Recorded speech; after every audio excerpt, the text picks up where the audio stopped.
ಯದಾ ಯದಾ ಹಿ ಧರ್ಮಸ್ಯ ಗ್ಲಾನಿರ್ಭವತಿ ಭಾರತ ಅಭ್ಯುತ್ಥಾನಂ ಅಧರ್ಮಸ್ಯ ತದಾತ್ಮಾನಂ ಸೃಜಾಮ್ಯಹಂ ಪರಿತ್ರಾಣಾಯ ಸಾಧೂನಾಂ ವಿನಾಶಾಯ ಚತುಷ್ಕೃತಾಂ ಧರ್ಮ ಸಂಸ್ಥಾಪನಾರ್ಥಾಯ ಸಂಭವಾಮಿ ಯುಗೆ ಯುಗೆ.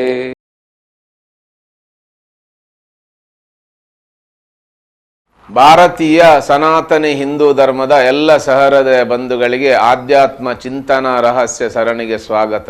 ಪೂರ್ತಿ ನಮ್ಮ ಈ ದೈವಗಳಂತ ಆರಾಧನೆ ಮಾಡುವಂತ ಆ ಯೋಗಿ ಚೈತನ್ಯಗಳ ಕಥೆ ಇದು. ಮತ್ತೆ ಅವರು ವೈಕುಂಠವನ್ನು ಸೇರುವ ಕಥೆ. ಯಾಕಂದ್ರೆ ಇವರೆಲ್ಲರೂ ನವನಾರಾಯಣರು. ವಿಷ್ಣುವಿನ ಎದೆಯಿಂದ ಇಳಿದು ಬಂದಂತಹ ಕಾಳಿ ಮತ್ತೆ ವೈಷ್ಣವಿಯಾಗಿ, ಲಕ್ಷ್ಮಿಯಾಗಿ, ಪದ್ಮಾವತಿಯಾಗಿ ಮತ್ತೆ ಅವನ ಎದೆಯನ್ನು ಸೇರುವಂಥ ಕತೆ. ಈ ಕಥೆಯಲ್ಲಿ ಜೈನರು ಗೆದ್ದರು. ಆ ಗೆದ್ದವನೇ ಜೈನಿ ಅಂತ. ಹಾಗಾದ್ರೆ ಹೇಗೆ ಗೆದ್ರು ಅವರು? ಯಾಕಂದ್ರೆ ಅವರು ಪದ್ಮಾವತಿಯನ್ನು ಹಿಡಿದ್ರು, ಪದ್ಮಾವತಿಯನ್ನು ಆರಾಧಿಸಿದ್ರು. ಇಂಥ ಪದ್ಮಾವತಿಯ ಆರಾಧನೆಯಿಂದಾಗಿ ಅವರ ಎದೆಯ ಮಧ್ಯದಲ್ಲಿ ಪದ್ಮಾವತಿ ನಿಲ್ತಾಳೆ. ಈಗ ಪದ್ಮಾವತಿ ನಿಂತದ್ದರಿಂದ ತಿರುಪತಿಯಿಂದ ತಿರುಮಲದ ಕಡೆಗೆ ಲಕ್ಷ್ಮಿ ಓಡಿಕೊಂಡು ಬರ್ತಾಳೆ. ಬಂದು ಶ್ರೀನಿವಾಸನ ಎದೆಯಲ್ಲಿ ಅವಳು ಕಲ್ಲಾಗಿ ನಿಂತಳು. ಹೀಗೆ ಜೈನ ಧರ್ಮ ಇಲ್ಲಿ ಪ್ರಭುತ್ವವನ್ನು ಸಾಧಿಸಿತು. ಒಂದು ಉತ್ಕೃಷ್ಟವಾದಂತಹ ಸಾಧನೆಯ ಸ್ಥಿತಿಯಲ್ಲಿ ನಿಂತಿತು. ಇನ್ನು ಈ ಸ್ಥಿತಿ ಆಗದೆ ಉಳಿದ ಪಂಗಡಗಳಲ್ಲಿ ಆ ಸ್ಥಿತಿ ಆಗಿಸಿಕೊಳ್ಳಿಕ್ಕೋಸ್ಕರ, ಆ ಸ್ಥಿತಿ ನಮ್ಮೊಳಗೆ ಜಾಗೃತಗೊಳ್ಳಿಕ್ಕೋಸ್ಕರವೇ ನಾವು ದೈವಗಳನ್ನೆಲ್ಲ ನಂಬುತ್ತಾ ಬಂದೆವು. ಯಾಕಂದ್ರೆ ಅದು ಸಹ ನಿರಾಕಾರ ಸ್ವರೂಪದಲ್ಲಿ ಪರದಲ್ಲಿರುವಂಥ ವಸ್ತುಗಳು. ಇನ್ನು ಆ ಪರದಲ್ಲಿರುವಂಥ ವಸ್ತುಗಳನ್ನು ನಾವು ನಂಬಬೇಕು. ನಮ್ಮಲ್ಲಿ ಆ ಭಕ್ತಿ ಹುಟ್ಟಬೇಕು. ಅದು ಆ ಎದೆಯ ಮಧ್ಯಭಾಗದಿಂದಲೇ ಭಾವಿಸುವುದು, ಅನಾಥ ಚಕ್ರದಿಂದಲೇ ಭಾವಿಸುವುದು ಅದನ್ನು. ಇನ್ನು ಅದರ ನಂತರ ಅಡ್ಕದ ಆ ಧೂಮಾವತಿ ಈ ಜೈನ ವಂಶದ ನಾಶಕ್ಕೆ ಹೊರಟಾಗ ಈ ಪ್ರದೇಶದಲ್ಲಿದ್ದಂಥ ಆ ಕೊನೆಯ ರಾಣಿ ಅವಳು ಇನ್ನೊಂದು, ಯಾಕಂದ್ರೆ ಇಲ್ಲಿ ಬೇರೆ ಜೈನರು ಯಾರು ಇಲ್ಲದೆ ಇರುವಂಥ ಸ್ಥಿತಿ ಆಯಿತು. ಇಲ್ಲಿ ಡಚ್ಚರು, ಪೋರ್ಚುಗೀಸರು, ಬೇರೆ ಬೇರೆ ಸ್ಥಿತಿಗಳೆಲ್ಲ ಇಲ್ಲಿ ಜಾಗೃತ ಆಯಿತು. ಕಾರ್ಕಳದ ಭೈರವರಸನ 7 ಜನ ಪುತ್ರಿಯರನ್ನು ಬೇರೆ ಬೇರೆ ರಾಜರಿಗೆ ಮದುವೆ ಮಾಡಿಕೊಟ್ರು. ಇದರಲ್ಲಿ ಪಡುಬಿದ್ರೆಯಲ್ಲಿದ್ದವಳು ಪೊಟ್ಟಿ ಅಂತ, ಇವಳಿಗೆ ಪದ್ಮಲಾಂಬಿಕಾ ದೇವಿ ಅನ್ನುವಂಥ ಹೆಸರು. ಹಾಗೆ ಹಾಸನದ ಕಡೆಯಿಂದ ಚನ್ನಭೈರವ ದೇವಿ ಅವಳ ಅಕ್ಕ ಬರ್ತಾಳೆ. ಹಾಗೆ ಮುನಿಸೂರತ ಅನ್ನುವಂಥ ಜೈನ ಮುನಿ, ಇದಕ್ಕೆ ಸಂಬಂಧಪಟ್ಟಂಥ ಶಾಸನಗಳೆಲ್ಲ ಪಡುಬಿದ್ರೆಯ ಆ ಜೈನ ಬಸದಿಯಲ್ಲಿದೆ. ಹೀಗೆ ಆ ಜೈನ ವಂಶ ಅಲ್ಲಿ ಕೊನೆಗೊಳ್ತಾ ಬರುವಾಗ ಅದೇ ಮಧ್ಯದ ಪ್ರದೇಶದಲ್ಲಿ, ಅದೇ ಪಡುಬಿದ್ರೆಯ ಪ್ರದೇಶದಲ್ಲಿ ಕಾಡಿನ ಮಧ್ಯೆ ಒಂದು ಪದ್ಮಾವತಿಯ ಗುಡಿಯು ಪಾಳು ಬೀಳ್ತದೆ. ಈಗ ಸುತ್ತ ಮರಗಿಡಗಳೆಲ್ಲ ಬೆಳೆದು ಅಷ್ಟು ಚಂದದ ಆ ದೇವಸ್ಥಾನ, ಅದು ಕಪ್ಪು ಕಲ್ಲಿನಿಂದ ಕೆಂಪು ಕಲ್ಲಿನಿಂದ ಕಟ್ಟಿದಂಥ ದೇವಸ್ಥಾನ ಈಗಲೂ ಅನಾಥ ಸ್ಥಿತಿಯಲ್ಲಿದೆ. ಈಗ ಅಲ್ಲಿ ಒಂದು ಶಕ್ತಿ ಇತ್ತು, ಆ ಶಕ್ತಿಯನ್ನು ಹಿಂದೆ ಆರಾಧಿಸ್ತಾ ಇದ್ರು, ಆರಾಧನೆ ಮಾಡುವವರಿದ್ರು. ಇವತ್ತು ಆ ಶಕ್ತಿಯಲ್ಲಿ ಒಂದು ರೋಧಿಸುವ ಸ್ಥಿತಿಯಲ್ಲಿದೆ. ಅದಕ್ಕೋಸ್ಕರ ನಾವು ಈ ತುಳುನಾಡಿನವರು ಆ ಪದ್ಮಾವತಿಯನ್ನು ನಮ್ಮೊಳಗೆ ಜಾಗೃತಗೊಳಿಸಬೇಕು. ಪದ್ಮಾವತಿ ಬೇರೆ ಅಲ್ಲ, ನಮ್ಮ 7 ಚಕ್ರಗಳನ್ನು ಹಿಡಿದಂಥ ಆ ಶಕ್ತಿ ಬೇರೆ ಅಲ್ಲ. ನಂಬಿಕೆಗೆ ಕೈಯಲ್ಲಿ ತಾವರೆಯನ್ನು ಹಿಡಿದಂಥ ಒಂದು ದೇವಿಯನ್ನು ನಾವು ಚಿತ್ರದಲ್ಲಿ ನೋಡಬಹುದು. ಅದು ಚಿತ್ರ ಮಾತ್ರ, ಒಳಗೆ ಇರುವಂಥ ತತ್ವ ವಾಸ್ತವವಾಗಿದ್ದು ಹಾಗೆಯೇ ಉಂಟು. ಅದು ಪದ್ಮವನ್ನು ಹಿಡಿದೇ ಉಂಟು. ಇನ್ನು ವ್ಯಕ್ತಗೊಳ್ಳುವಾಗ ಅದು ಮನುಷ್ಯನ ದೇಹದಿಂದಲೇ ವ್ಯಕ್ತಗೊಳ್ಳುವುದು ಈ ಭಾವಗಳೆಲ್ಲ. ಆದ್ದರಿಂದ ಮನುಷ್ಯನ ರೂಪದಲ್ಲೇ ಆ ದೇವರುಗಳನ್ನು ನಾವು ನೋಡಬೇಕು. ಯಾಕಂದ್ರೆ ಆ ನೋಡುವಂಥ, ಭಾವಿಸುವಂಥ, ನಂಬುವಂಥ ಎಲ್ಲ ವ್ಯವಸ್ಥೆಗಳು ಇರುವುದು ನಮ್ಮ ಒಳಗೆ. ಇಂಥ ಪದ್ಮಾವತಿಯೂ ಜಾಗೃತಗೊಳ್ಬೇಕು. ಇನ್ನು ಆ ಪದ್ಮದ ಕೆಳಗಿನಿಂದ, ದಕ್ಷಿಣದಿಂದ ಉತ್ತರದ ಧ್ರುವದ ಕಡೆಗೆ ಹರಿಯುವಂಥ ಲಕ್ಷ್ಮಿಯೂ ಜಾಗೃತಗೊಳ್ಬೇಕು. ಇನ್ನು ಇವರಿಬ್ಬರನ್ನು ಎದೆಯ ಮಧ್ಯಭಾಗದಲ್ಲಿ ನಾವು ಭಾವಿಸಬೇಕು. ಇಷ್ಟ ಆಗುವಾಗ ಮುಳಲಾದೇವಿ ಅನ್ನುವಂಥ ತುಳುವೇಶ್ವರಿಯು ನಮ್ಮಲ್ಲಿ ಜಾಗೃತಗೊಳ್ತಾಳೆ. ಹಾಗೆ ತುಳುವೇಶ್ವರ ಅನ್ನುವಂಥ ಮೃತ್ಯುಂಜಯನು ಜಾಗೃತಗೊಳ್ತಾನೆ. ಇದನ್ನೆಲ್ಲವನ್ನು ರಕ್ಷಿಸಲಿಕ್ಕೆ, ನೋಡಲಿಕ್ಕೆ ಇದರ ಒಳಗಿನಿಂದಲೇ ಕಾಲಭೈರವನು ಜಾಗೃತಗೊಳ್ತಾನೆ. ಯಾಕಂದ್ರೆ ಇದನ್ನೆಲ್ಲವನ್ನು ನೋಡುವವ ಈಗ ಕಾಲಭೈರವ. ಅಂತಹ ಕಾಲಭೈರವನ ಸ್ಥಿತಿಯಲ್ಲಿ ನಾವು ನಿಲ್ಲಿಕ್ಕಿದೆ. ಅಂತ ಒಂದು ಸಾನ್ನಿಧ್ಯ ಮತ್ತೆ ಪುನರುತ್ಥಾನಗೊಂಡ್ರೆ, ಅಂತ ಒಂದು ಸಾನ್ನಿಧ್ಯ ಮತ್ತೆ ಆರಾಧನೆಯನ್ನು ಪಡಕೊಂಡ್ರೆ ತುಳುನಾಡಿನ ಕಷ್ಟ ಕಾರ್ಪಣ್ಯಗಳು ನೀಗಬಹುದು. ಹಾಗೆಯೇ ನಾವು ಆ ಕುಬೇರನಿಗೆ ಕೊಡಬೇಕಾದಂಥ ಸಾಲ ಏನಿದೆ ಆ ಸಾಲ ಕೊಡುವುದನ್ನು ನಿಲ್ಲಿಸಬಹುದು.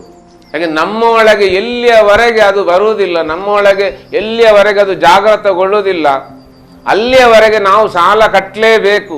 ಪ್ರತಿಯೊಂದು ಕುಟುಂಬದ ಮನೆಯಲ್ಲಿ, ಹಿರಿಯರ ಮನೆಯಲ್ಲಿ, ದೈವದ ಮನೆಯಲ್ಲಿ ಮುಡಿಪು ಇಟ್ಟು ಆರಾಧನೆ ಮಾಡಲೇಬೇಕು. ಯಾಕೆ ಇದು ನಂಬಿಕೆಯ ಕತೆ, ನಮ್ಮ ಒಳಗಿರುವಂತಹ ಸ್ಥಿತಿಯನ್ನು ಜಾಗೃತಗೊಳಿಸುವ ಕತೆ, ನಮ್ಮ ಕರ್ಮಗಳನ್ನು ಅವನಿಗೆ ಸಮರ್ಪಿಸುವ ಕತೆ. ಹೀಗೆ ಇಂಥ ತುಳುವೇಶ್ವರಿ, ಆ ಶ್ರೀಯಂತ್ರದ ಶಕ್ತಿ ಮುಳಲಾದೇವಿ, ಪರಶುರಾಮನ ಷೋಡಶಿ, ದತ್ತಾತ್ರೇಯನ ಶ್ರೀವಿದ್ಯೆಯಾದಂಥ ಆ ಶಕ್ತಿ ಮುಂದೆ ಖಡ್ಗಮಾಲಾ ಸ್ತೋತ್ರ ಅನ್ನುವಂಥ ಸ್ತೋತ್ರ ಬಂದಾಗ ಆ ಖಡ್ಗಮಾಲಾ ಸ್ತೋತ್ರದಲ್ಲಿ ಈ 16 ಕಲೆಗಳಿದೆ ಚಂದ್ರನದ್ದು. 16 ಕಲೆಗಳಿಗೆ ಅನುಗುಣವಾಗಿ ಅಲ್ಲಿ 16 ಶಕ್ತಿಗಳಿದೆ. ಇನ್ನು ಇದು ಸ್ವಲ್ಪ ಉಗ್ರ ಸ್ವರೂಪದ ಬೀಜಾಕ್ಷರಗಳಿಂದ ಹುಟ್ಟಿದ ಶಕ್ತಿಯಾದ್ದಕ್ಕೆ ಅದು ಖಡ್ಗವನ್ನು ಹಿಡಿದು ನಮ್ಮನ್ನು ರಕ್ಷಿಸುವ ಶಕ್ತಿಯಾಗಿ ನಿಲ್ತದೆ. ಹೀಗೆ ಅದನ್ನು ನಾವು ಖಡ್ಗಮಾಲಾ ಸ್ತೋತ್ರದಲ್ಲಿ ಆರಾಧಿಸ್ತಾ ಇರುವುದರಿಂದ, ಖಡ್ಗಮಾಲಾ ಸ್ತೋತ್ರದಲ್ಲಿ ಅದಕ್ಕೆ ಸಂಬಂಧಪಟ್ಟಂಥ ಎಲ್ಲ ವ್ಯವಸ್ಥೆಗಳಿರುವುದರಿಂದ ಅವಳು ಇಲ್ಲಿ ಖಡ್ಗೇಶ್ವರಿಯಾಗಿ ನಿಂತಲೋ ಏನೋ, ಆ ಖಡ್ಗೇಶ್ವರಿ ಅನ್ನುವಂಥ ಆ ಕಲ್ಪನೆ ಬರಬೇಕಿದ್ರು ಆ ಮುಳಲಾದೇವಿ ತುಳುವೇಶ್ವರಿ ತಾನು ಆ ಸ್ಥಿತಿಯಲ್ಲಿ ನಿಂತಹ ಕಥೆ ಇದೆ.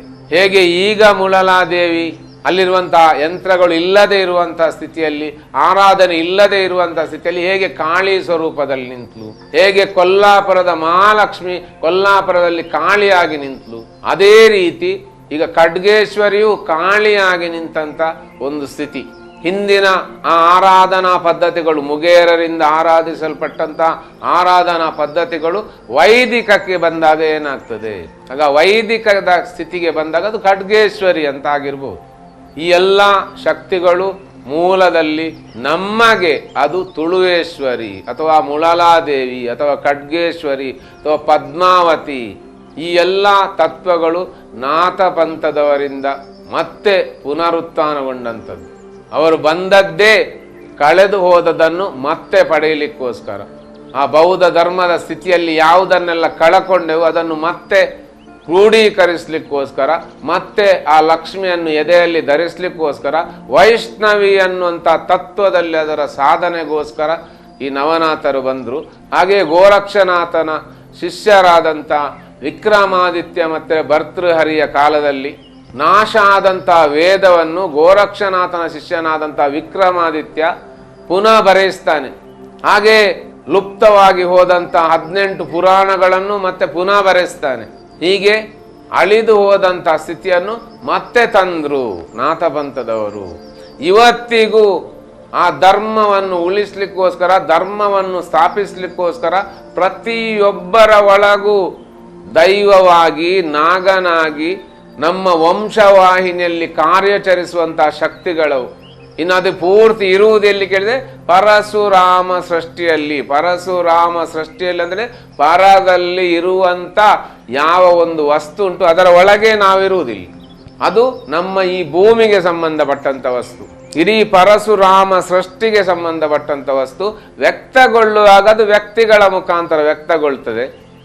ಆ ಪ್ರತಿಯೊಬ್ಬ ವ್ಯಕ್ತಿಗಳ ಮುಖಾಂತರ ಅದು ವ್ಯಕ್ತಗೊಳ್ಳುವಾಗ ಯಾವ ಯಾವ ದೈವವನ್ನು ನಾವು ಆರಾಧಿಸ್ತೇವೆ ಆಯಾಯ ದೈವವಾಗಿ ಅದು ನಮ್ಮಲ್ಲಿ ವ್ಯಕ್ತಗೊಳ್ತದೆ.